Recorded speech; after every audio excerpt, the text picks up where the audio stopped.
Nous croyons tous ce que les livres scolaires nous ont appris sur l'univers. Mais que faire lorsque nous sommes confrontés à des questions qui remettent en cause nos croyances les plus fondamentales? Des phénomènes inexpliqués. Une énigme qui défie la raison. Un mystère inattendu. Une seule rencontre avec ces phénomènes inexpliqués et c'est votre vie entière qui bascule. Un face-à-face avec les plus grandes énigmes de tous les temps. Un mystère impénétrable fait irruption dans votre vie et plus rien n'est comme avant. Secret et mystère du monde.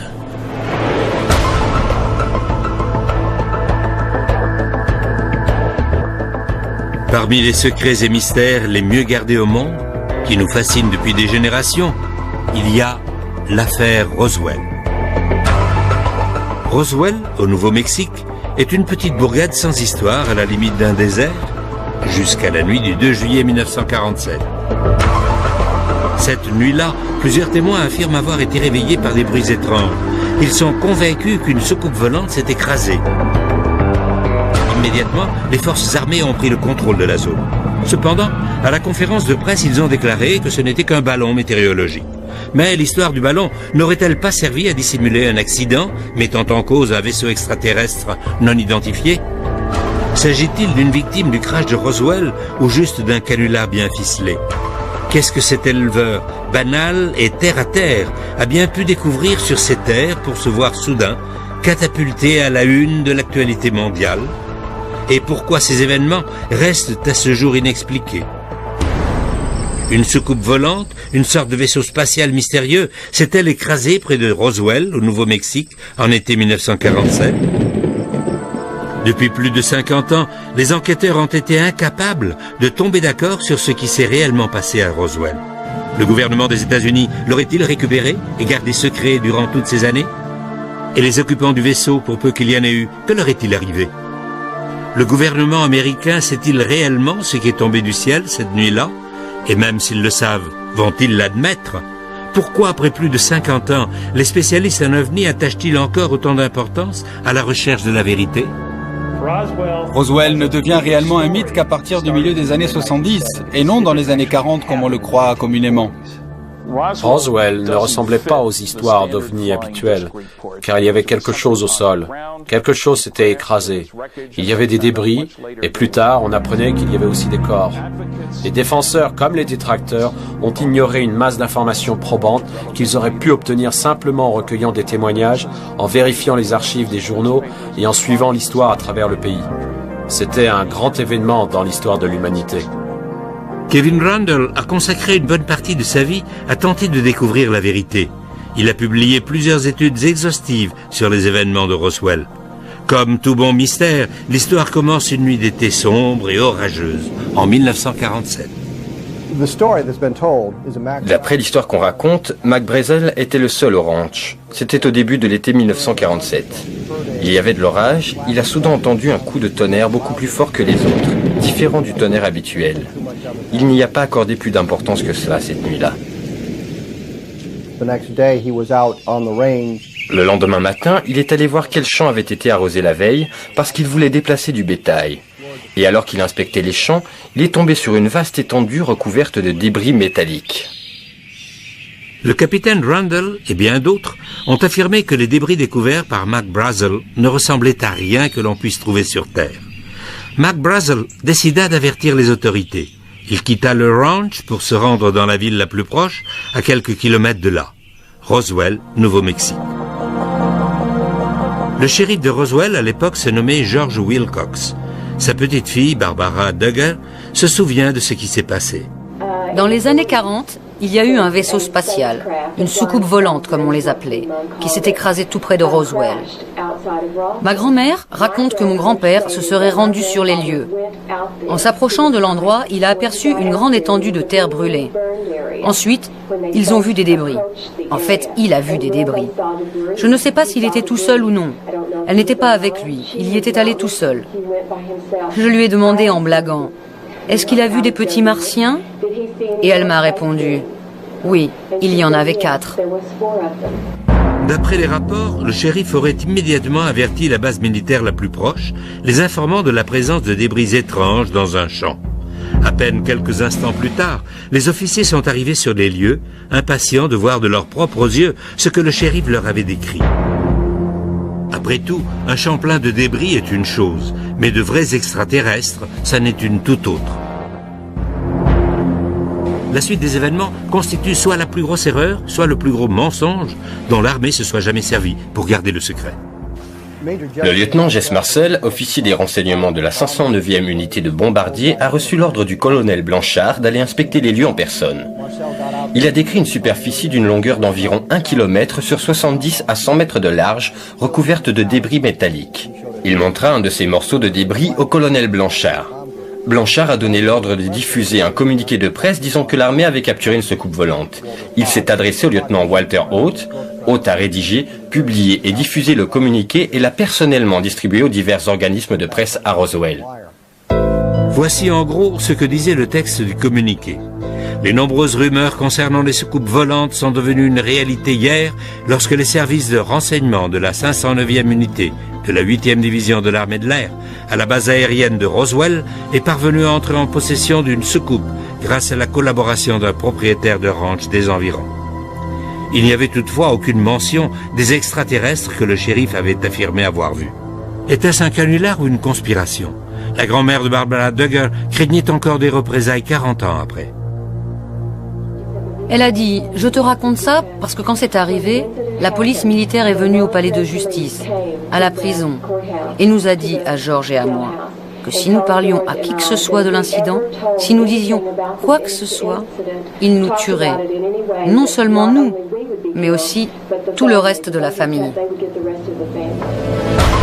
Mais si l'armée de l'air avait déjà publiquement admis avoir capturé une soucoupe volante, pourquoi donc menacer un fonctionnaire local et sa famille pour les tenir au silence? Après avoir écumé pas moins de 19 archives, ça ne m'étonne pas qu'on ne trouve pas la moindre information sur Roswell. Le gouvernement sait s'y prendre lorsqu'il s'agit de garder des secrets. La bibliothèque Eisenhower contient encore à l'heure actuelle quelques 100 000 pages de documentation secrète datant d'avant 1960. Ce n'est pas aux archives que vous allez trouver des documents codés top secret. Une infime partie de l'information a été publiée. Avec un peu de chance, nous en saurons plus dans le courant de ce siècle. Les choses allaient bientôt prendre une tournure différente. Ce qui avait commencé purement comme un acte de responsabilité civique de la part d'un des éleveurs locaux devenait soudain une opération militaire de grande envergure. Mark Brazel n'a jamais dit qu'il avait vu un avion abattu. Est-il possible que l'armée ait découvert quelque chose qui lui a échappé? Et qu'en est-il des témoins vivants? Qu'ont-ils à nous dire aujourd'hui? À proximité du quartier général de la 509e unité, la seule unité de bombardiers au monde capable de livrer des armements nucléaires, les habitants de Roswell, au Nouveau-Mexique, sont plutôt habitués à des termes comme « secret » et « classé ». Pendant la Deuxième Guerre mondiale, ils ont dû, peu à peu, s'habituer à cette obsession du secret qui caractérise l'armée. Mais même pour les habitants de Roswell, la situation prenait une tournure plutôt extrême. D'après Bill Brazel, son père, Mark Brazel, aurait lui aussi été tenu au secret. Mais un secret à propos de quoi? Mark Brazel aurait-il découvert autre chose que des débris?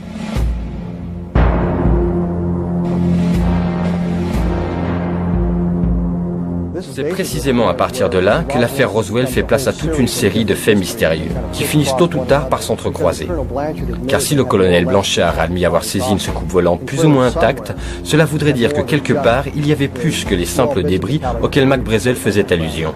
D'après les nombreuses sources qui se trouvaient à Roswell à cette époque, l'activité intense qui s'y déroulait a placé cette petite localité du Nouveau-Mexique sous les feux de la rampe. Mais ce qui s'est passé n'a fait qu'augmenter la confusion. 3 heures plus tard, la version officielle changeait déjà. Le général Ramey, commandant de la 8e division à Fort Worth, qui chapeautait la 509e, affirmait à présent que ce n'était rien de plus qu'un ballon météorologique équipé d'un réflecteur de radar d'un modèle assez courant. D'après le général Ramey, le ballon se serait écrasé sur le ranch. C'est ce que le lieutenant Marcel aurait trouvé. Ce dernier aurait réagi de façon excessive en pensant qu'il s'agissait d'une soucoupe volante, alors qu'il ne s'agissait que d'un ballon météorologique équipé d'un réflecteur. Cette photo aurait-elle pu être montée de toutes pièces? Voici ce que l'officier sur la droite, le général Duboz, avait à dire en réaction au communiqué de presse de l'armée, selon lequel l'objet qui s'était écrasé était un ballon météorologique. Nous savions qu'il s'agissait d'une dissimulation. Qui en a eu l'idée, je n'en sais rien. Toujours est-il qu'on s'en est servi pour apaiser la curiosité de la presse.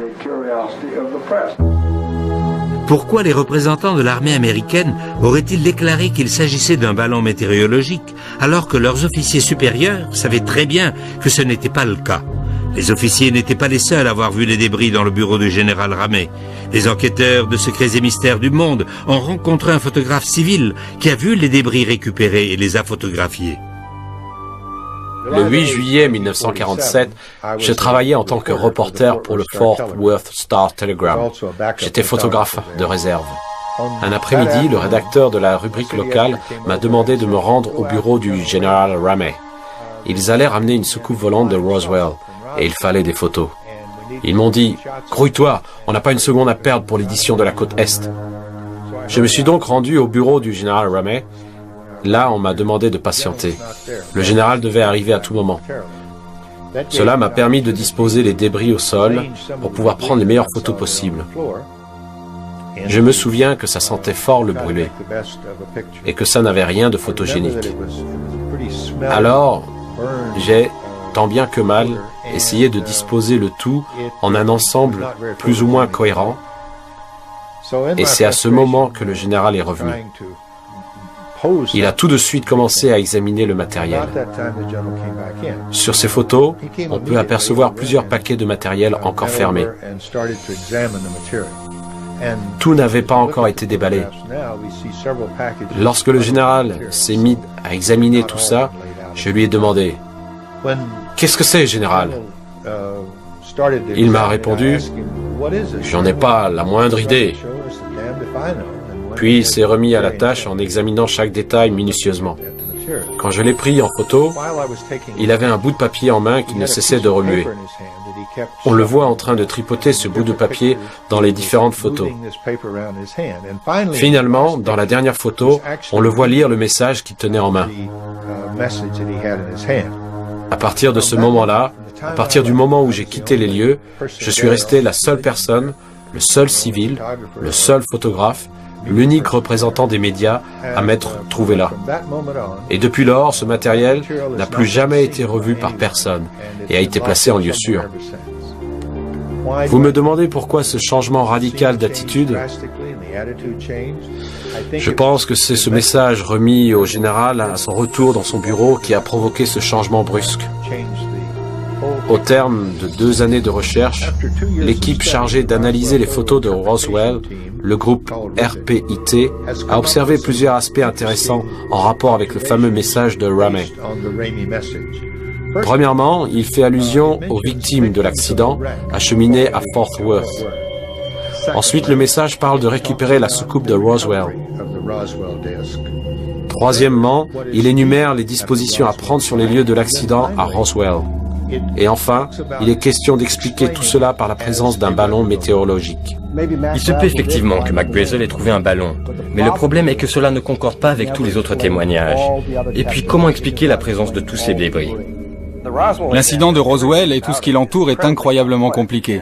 Et sans une analyse horriblement minutieuse et détaillée comme celle à laquelle je viens de consacrer les 8 dernières années, il est pratiquement impossible de le comprendre. Et après toute cette recherche, je suis plus que jamais convaincu que le soi-disant mystère Roswell a été résolu une fois pour toutes. Ça n'avait absolument rien à voir avec une soucoupe qui se serait écrasée et sa récupération par l'armée. Le mystère aurait-il enfin été résolu? Non, pas exactement. Dans son livre intitulé « Au lendemain de Roswell », publié en 97, le colonel Philippe Corso présente un point de vue radicalement différent. Corso a travaillé plusieurs années au Pentagone comme conseiller sous l'administration Eisenhower. C'est l'un des témoins les plus influents.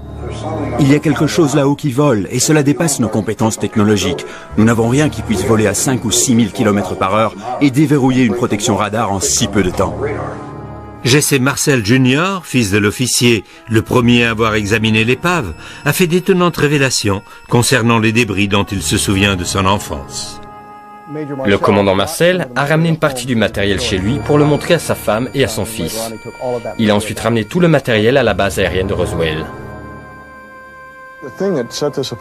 Ce qui distinguait et différenciait ces pièces de toutes celles que j'avais pu voir auparavant, c'était une série d'inscriptions sur la structure de l'épave.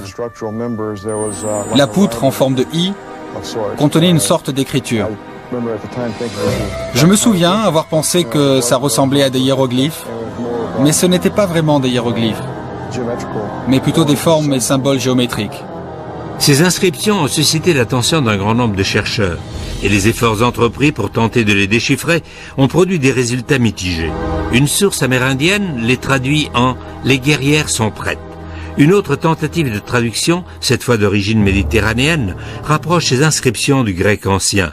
D'après cette source, le texte se traduirait en français par « liberté ».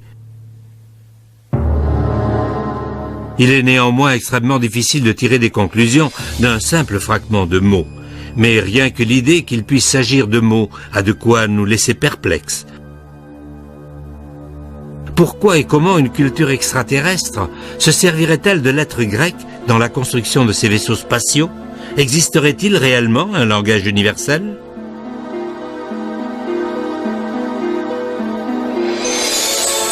Roswell a été le point de mire dans l'histoire de l'humanité, car c'est dans le sud-est du Nouveau-Mexique qu'on a procédé aux premiers essais nucléaires.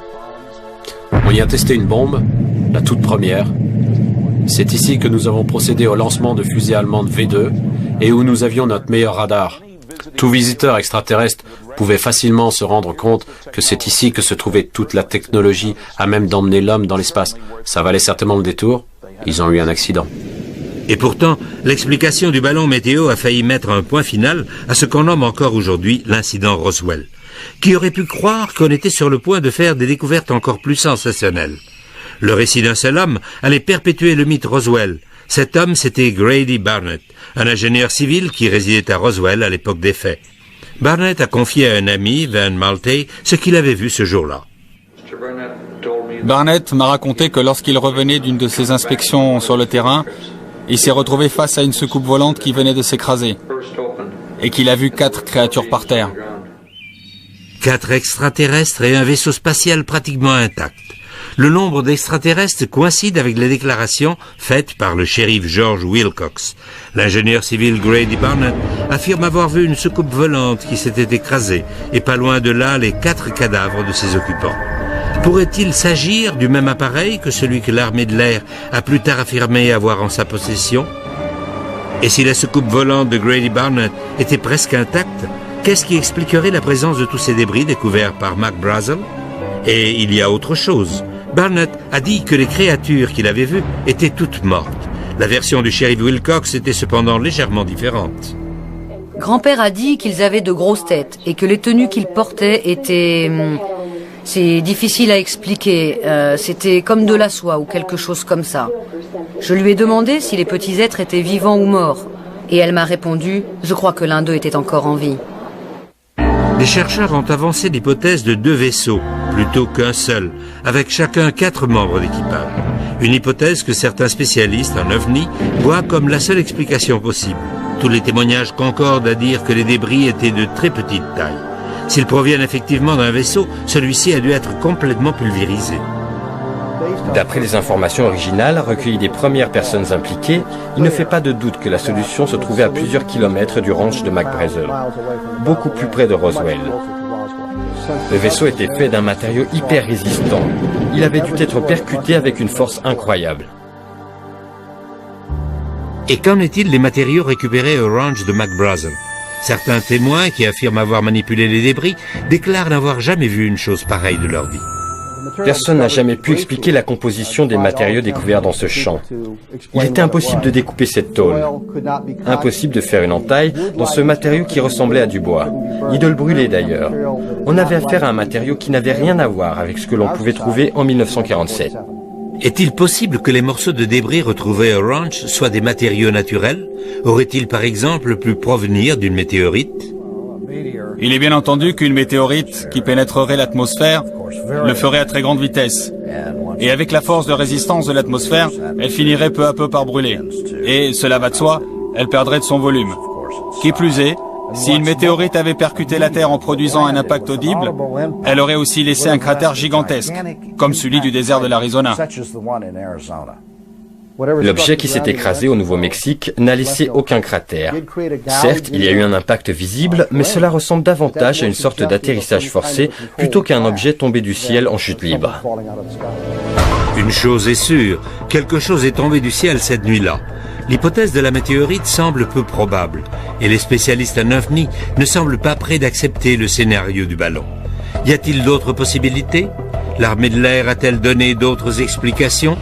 Supposons qu'un vaisseau ait effectivement été récupéré il y a plus de 50 ans, a-t-on pour autant découvert quoi que ce soit de la technologie qui l'a amené jusqu'ici? Ce que Max Brazel, le shérif Wilcox, Jesse Marcel et l'armée de l'air des États-Unis tout entière ont découvert cette nuit-là, à proximité de Roswell, a mis cette petite ville sous les feux de l'actualité mondiale. Chose que le gouvernement ne voyait pas d'un très bon œil, car la base aérienne de Roswell abritait à l'époque la seule unité au monde capable de produire des armements nucléaires. Ce qui a incité de nombreuses personnes à penser qu'il aurait pu s'agir de restes d'un avion de reconnaissance top secret. Vers la fin des années 40, l'Union soviétique affichait une curiosité marquée pour les essais atomiques entrepris par les États-Unis, lesquels avaient lieu à tout juste 160 km de Roswell. Un avion espion en quête de tels secrets aurait en toute logique survolé cette partie du pays. L'Union soviétique n'avait rien de la sorte en 1947. En recourant à la liberté d'information, nous avons vérifié les archives pour voir si un avion soviétique avait pénétré notre espace aérien en 1947. Et il n'y a absolument aucune indication d'une quelconque tentative soviétique de pénétrer l'espace aérien des États-Unis au cours de cette période. Les chercheurs spécialisés en OVNI ont cependant découvert que l'Union soviétique s'intéressait de près à Roswell. George Knapp, reporter d'investigation, s'est rendu en ex-Union soviétique et a découvert que les Russes s'intéressaient de très près aux événements liés à Roswell en 1947. Et ils sont arrivés à des conclusions surprenantes. Nous avons rencontré un chercheur russe qui travaillait pour un certain Sergueï Korolev, le père de la recherche russe sur les fusées.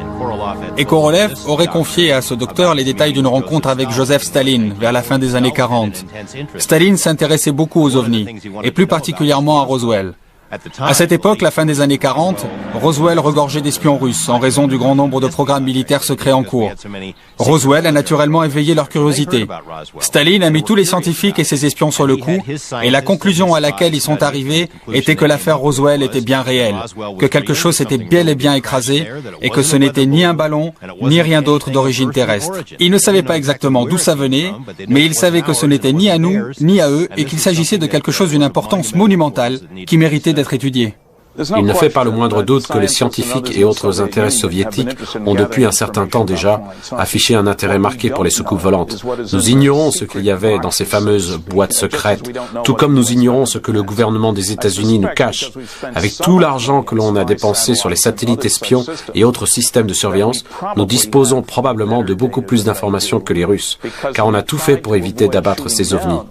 Les Russes, quant à eux, se seraient apparemment efforcés d'en abattre le plus possible afin de les analyser, ce qui, à mon avis, n'a pas dû plaire aux extraterrestres.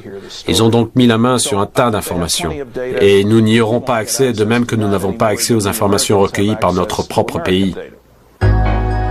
Au centre de cette histoire reste donc un homme, celui qui est essentiellement à l'origine de toute l'affaire, Mac Brazel. Mais qu'est-ce que vous fabriquez? Circulez, circulez.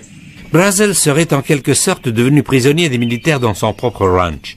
Et la seule explication serait que l'armée craignait qu'il ne divulgue la vérité sur ce qu'il avait vu. Ensuite, un développement inattendu de l'affaire Roswell lui donna une tournure toute nouvelle. Les enquêteurs affirment que Mac Brazel se serait échappé et serait allé tout droit chez des personnes auxquelles il savait qu'il pouvait faire confiance. Je le vois là. Par ici, vite.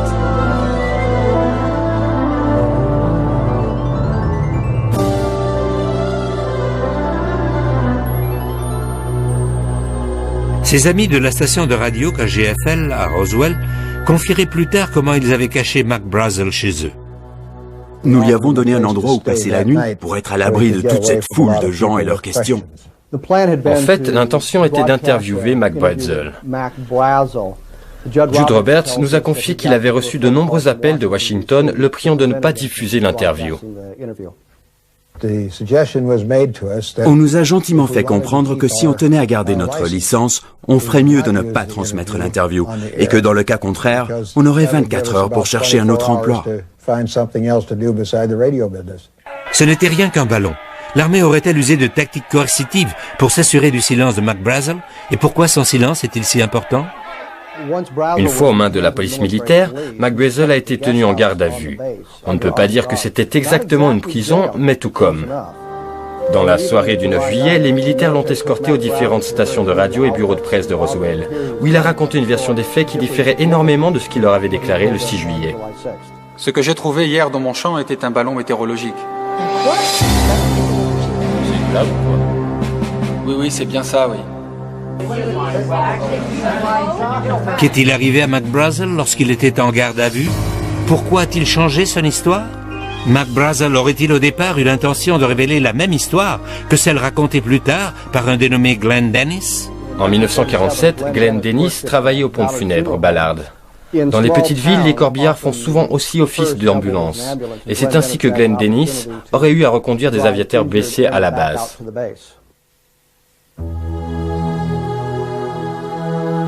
Une fois à l'hôpital, il a accompagné les blessés en salle d'urgence. C'est alors qu'il a vu, en passant à côté des ambulances, que celles-ci contenaient une partie des débris récupérés du champ.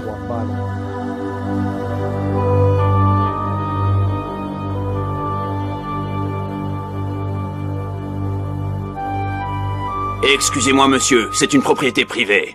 J'ai dit, on dirait qu'il y a eu un accident d'avion. Je vois qu'il y a des débris dans les ambulances. Et c'est probablement là que les problèmes ont commencé pour moi, à ce moment précis. Hé, mais qu'est-ce que vous avez là? Écoutez, je veux juste savoir ce que vous gardez. Un seul mot à qui que ce soit était un homme mort, compris? Glenn avait reçu un avertissement on ne peut plus direct. S'il en parlait à qui que ce soit, s'il en parlait à ses amis, il aurait été éliminé. Mais la relation entre Glenn Dennis et l'affaire Roswell ne s'arrêtait pas là. Il en apprendrait bientôt beaucoup plus de sa petite amie, qui était infirmière à l'hôpital militaire. C'était une jeune sous-lieutenant, une femme profondément religieuse. Elle avait grandi au sein d'une famille catholique au sens strict du terme. Elle s'est dirigée vers une des salles d'examen de l'autre côté du hall. Elle allait chercher des fournitures. Et lorsqu'elle est entrée, il y avait 2 médecins dans la salle. Elle est ressortie et m'a dit « Reste là, on a besoin de toi. » Et ce qu'ils étaient en train d'examiner, elle m'a dit que c'était 3 corps étranges. Et elle m'a dit que 2 d'entre eux étaient fortement mutilés. Ensuite, elle a dit « Je dois retourner à la caserne. » Puis elle a ajouté « Je suis vraiment malade et je dois rentrer à la caserne. » C'était la toute dernière fois que je l'ai vue. J'ai appelé le lendemain, je voulais voir comment elle allait et comment elle se sentait. Et ils m'ont répondu qu'elle avait été transférée, qu'ils ignoraient où, mais qu'en tout cas, elle n'était plus à la base aérienne. Que voulez-vous dire par elle n'est pas disponible? Mademoiselle, s'il vous plaît. Qu'est-il advenu de l'infirmière réquisitionnée lors de cette nuit fatidique de juillet 47? Et chose plus importante, qu'est-ce qu'elle a vu? Existe-t-il la moindre preuve de la découverte de corps? N'y a-t-il personne qui ait vu ce que les médecins ont vu? Et si c'est le cas, oseront-ils se prononcer en dépit des menaces? En juillet 97, des foules venues des 4 coins du monde ont commencé à déferler sur Roswell. La population de la ville a pratiquement doublé du jour au lendemain à l'occasion du 50e anniversaire de ce que certains considèrent encore comme le crash de l'OVNI de Roswell. Il s'avère que juillet 97 était également le moment choisi par l'armée de l'air des États-Unis pour publier un document intitulé « Le rapport Roswell, affaire classée ». L'armée de l'air a beau considérer l'affaire comme classée, mais pour beaucoup de spécialistes en OVNI, ce rapport ne faisait qu'attiser le feu de la controverse. La presse était aux aguets lorsque l'affaire Roswell a été rendue publique. C'était le scoop. L'armée de l'air a donné des instructions pour étouffer l'affaire. Le général Ramey a déclaré qu'il s'agissait d'un ballon météo. Il a donc fallu moins d'1 jour pour que l'histoire s'estompe complètement, du moins jusqu'au jour où je m'y suis remis 30 ans plus tard. Lorsque les témoignages ont été rendus publics, il était évident que la version de l'armée ne faisait aucune allusion au fait que des corps auraient été récupérés. Alors ils ont concocté l'histoire des mannequins d'essai qui ont effectivement été lâchés au-dessus du Nouveau-Mexique, mais 6 ans plus tard. Et tous ces mannequins mesuraient 1,80 m de haut et pesaient 85 kg pour simuler les pilotes. Or les rapports affirmaient que les extraterrestres faisaient 1,20 m maximum. On nous prend vraiment pour des imbéciles. Au-delà des oui-dire, existe-t-il la moindre preuve de la présence de créatures à bord du vaisseau? Cette séquence d'images fortement controversée aurait été filmée par un caméraman de l'armée en 1947 au cours de l'autopsie pratiquée sur l'un des extraterrestres. S'agit-il réellement d'un extraterrestre? Ce film a été fortement controversé depuis sa première en 1995. Une infinité de points de vue ont été avancés, mais rien ne corroborait ce que ces images semblaient représenter. Rien jusqu'au jour où cet homme s'est avancé. Philippe Corso, ex-colonel de l'armée de l'air, adjudant du général Trudeau et ancien officier des services de renseignement, un homme paré de toutes les autorisations du Pentagone. Depuis de nombreuses années, les chercheurs s'interrogent sur l'origine de la véritable éclosion technologique qui a vu le jour aux États-Unis vers le milieu du XXe siècle. Appareils ultra-légers de vision nocturne, circuits intégrés, fibres optiques et tous les moyens technologiques nécessaires pour envoyer un homme sur la Lune. Cet essor technologique a-t-il un rapport quelconque avec le crash de Roswell? D'après son ouvrage, au lendemain de Roswell, Corso aurait été responsable de l'implantation de technologies extraterrestres au sein de l'industrie américaine. Il y avait un tas de câbles. J'ignorais ce que c'était au juste. Ils émettaient des couleurs. Je ne savais même pas s'il s'agissait de câbles. Il y avait une sorte de circuit intégré et un instrument à laser. On pouvait s'en servir pour faire des coupes très précises, un peu comme des entailles laissées par un animal. Et il y avait aussi des fibres optiques. Je ne savais pas à quoi pouvait servir la carte à puce. Les circuits intégrés à l'époque, ça me dépassait un peu. Alors j'ai commencé à en parler autour de moi, je me suis dit « Waouh, ça doit être vraiment important ». Et j'ai donc mis tout ça dans le rapport que j'ai envoyé à Bell Labs. Ayant travaillé de nombreuses années dans l'industrie, dans le cadre de programmes avancés de recherche et de développement top secret, je pense que malgré toute l'information que nous avons pu tirer des soucoupes volantes, cela seul n'explique pas l'énorme essor technologique du XXe siècle. Si vous aviez donné un sous-marin nucléaire à Christophe Colomb, il n'aurait jamais pu le reproduire. Si les extraterrestres ont 1000, 10 000 ou 100 000 ans d'avance sur nous, il ne sera pas facile pour nous de reproduire leur technologie. Les références du colonel Corso étaient tellement impeccables que ce n'est qu'après sa mort que les critiques ont ouvertement remis en cause ce qu'il avait écrit dans son livre. Aussi étonnantes que ces révélations concernant la technologie aient pu paraître, ce sont ses déclarations sur Roswell, 50 ans après les faits, qui ont fait apparaître l'accident, la découverte des corps et les images de l'autopsie sous un jour nouveau. Quand j'ai entendu parler de l'accident de Roswell, j'étais stationné à Fort Riley, au Kansas. J'étais de service cette nuit-là. J'étais chargé de la sécurité de toute la zone, y compris de contrôler les gardes partout où ils allaient. Donc j'ai fait ma tournée, il était environ 2 ou 3 heures du matin, lorsque je me suis rendu dans la zone du service vétérinaire, car on avait des chevaux à Fort Riley à cette époque-là. L'un des sergents que je connaissais était chef de garde. On faisait parfois des parties de bowling ensemble. Et je lui ai dit, « Tout va bien, sergent ?» Au QG, on m'avait dit un jour que cette zone était hautement protégée. Il m'a répondu, « Oui, venez par là, colonel, j'ai quelque chose à vous montrer. » Il m'a emmené dans la pièce du fond où j'ai vu qu'il y avait 5 caisses. Oui, ça ressemblait à des caisses. J'ai soulevé la bâche pour jeter un coup d'œil.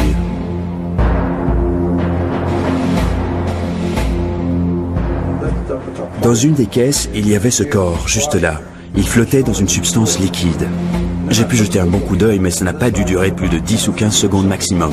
Au début, j'ai pensé que c'était un enfant parce qu'il ne faisait pas plus d'1,20 m. Et puis je me suis mis à penser, qu'est-ce que ça peut bien être? Le colonel aurait confié que ce qu'il avait vu lui donnait cette même sensation de mal au cœur qu'il ressentait en voyant des hommes morts au combat. Mais il a néanmoins pu décrire ce qu'il a vu. La poitrine était relativement étroite et la peau avait une teinte grisâtre. La tête était grande par rapport au reste du corps. Pas énorme, mais juste grande. Et les yeux étaient légèrement obliques. Et il y avait comme un demi-filament dessus. Voici donc un membre éminent des services de renseignement qui admet non seulement que l'armée détient des corps d'extraterrestres, mais qu'en plus il les a vus de ses propres yeux. Ce n'est toutefois que 14 ans plus tard qu'il se rendrait compte de la portée réelle de ce qu'il avait vu. Ces révélations les plus bouleversantes restaient pourtant à venir. J'avais à ma disposition les rapports de l'autopsie pratiquée dans le laboratoire que nous financions à Walter Reed. Et lorsque j'ai lu ce rapport, je me suis rendu compte qu'il coïncidait avec ce que j'avais vu à Fort Riley 14 ans auparavant. L'autopsie correspondait exactement à ce que j'avais vu. À en croire le colonel, non seulement une autopsie avait été pratiquée sur ces créatures mystérieuses à Roswell, mais aussi à l'hôpital militaire Walter Reed. Mais qu'en est-il des images fortement controversées de l'autopsie? Le colonel peut-il nous confirmer leur authenticité? Disons qu'il y avait une part de vérité dans tout ça, car ils ont prélevé une paupière, et personne n'était au courant de cette paupière. Cette paupière était en fait un capteur de lumière qui leur permettait de voir dans l'obscurité.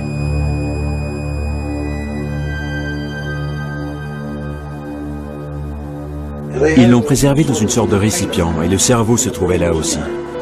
Et il ressemblait à la description contenue dans les rapports que je détenais. Le colonel Corso nous aurait-il enfin fourni les preuves qu'il nous manquait pour confirmer que ce qui était arrivé était le résultat de l'incident de Roswell? Malgré ce que nous pouvons croire sur Roswell, je pense qu'on est tous d'accord sur un point. Il est important de fournir, dans la mesure du possible, des preuves pour étayer ce que l'on présente comme la vérité. Malheureusement, le livre du colonel Corso, au lendemain de Roswell, ne fournit pas la moindre preuve. C'est juste un ramassis de fausses déclarations, de mensonges, de fantaisies. Ce n'est ni plus ni moins qu'un canular. Il semblerait que rien concernant Roswell ne puisse échapper aux contestations. Et même s'il avérait qu'on détenait cette fois effectivement la clé du mystère Roswell, cette clé ne ferait malheureusement qu'ouvrir la porte à d'autres inconnus tout aussi troublantes. S'il y avait 2 soucoupes ou une seule qui a éclaté en morceaux, où se trouvent donc tous ces morceaux à présent? Et si des extraterrestres ont effectivement été emmenés des lieux de l'accident, qu'en est-il advenu?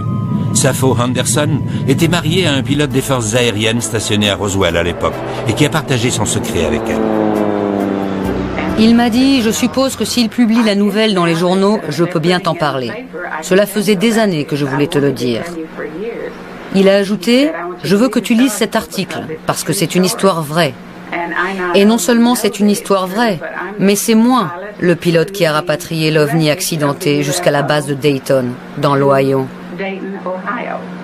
Il y avait un homme, Pappy Henderson, un pilote chevronné de la base, qui avait raconté à un collègue, un dentiste avec lequel il partageait sa passion pour les matériaux rares, qu'il avait chez lui un morceau de l'appareil accidenté.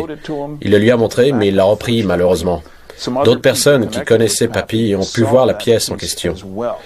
S'il a pu tomber sur une pièce de ce genre, il est probable qu'il ne soit pas le seul, et c'est ce que nous cherchons aujourd'hui. Des preuves matérielles de l'existence de formes de vie extraterrestres ont-elles pu être transportées sous haute surveillance à Dayton? L'incident de Roswell constitue-t-il réellement une affaire classée comme le laisse entendre l'armée de l'air? Toute la controverse et les investigations ont-elles débouché sur des conclusions? Nous sommes arrivés à la conclusion que ces créatures, peu importe leur nature exacte, ont été conçues pour voyager dans l'espace. Et progressivement, grâce à toutes nos recherches, nous avons pu établir qu'elles constituaient une partie intégrante de la soucoupe, car la principale inconnue des soucoupes se trouve au niveau du système de guidage. Cette créature était en fait le système de guidage. Elle faisait partie du système. Ceci est censé être le panneau de contrôle du vaisseau extraterrestre. Ces échancrures en forme de mains extraterrestres peuvent-elles être le système de contact à travers lequel les créatures se reliaient au réacteur du vaisseau? Nous en savons assez pour nous rendre à l'évidence. Le gouvernement a absolument tout récupéré. Ils ont placé la zone sous surveillance. Ils ont ramassé l'appareil, ramassé les corps, ils ont tout ramassé. La preuve la plus flagrante est que le vaisseau et les corps ont été entreposés dans le hangar numéro 84 de la base aérienne de Roswell. Les preuves ont ensuite été envoyées aux 4 coins des États-Unis. Nous avons appris, grâce à des sources bien placées, qu'une première autopsie a eu lieu à l'hôpital de la base. L'infirmière dont Glenn Dennis nous a parlé a confié avoir vu 3 corps à l'hôpital. Nous savons donc que ces 3 corps se trouvaient à l'hôpital au même moment. Nous constatons donc qu'il y a un grand nombre de personnes, sans aucun lien apparent, qui racontent plus ou moins la même histoire à partir de points de vue différents. De Mac Brazel dans un champ de débris au commandant Edwin Isley qui se trouvait sur les lieux de l'impact et dont la version des faits concordait parfaitement. S'il s'agissait réellement d'un canular, il n'y aurait pas autant de témoignages concordants. Se peut-il qu'il y ait enfin une fissure dans le mur de silence qui a protégé l'histoire du ballon météorologique depuis toutes ces années?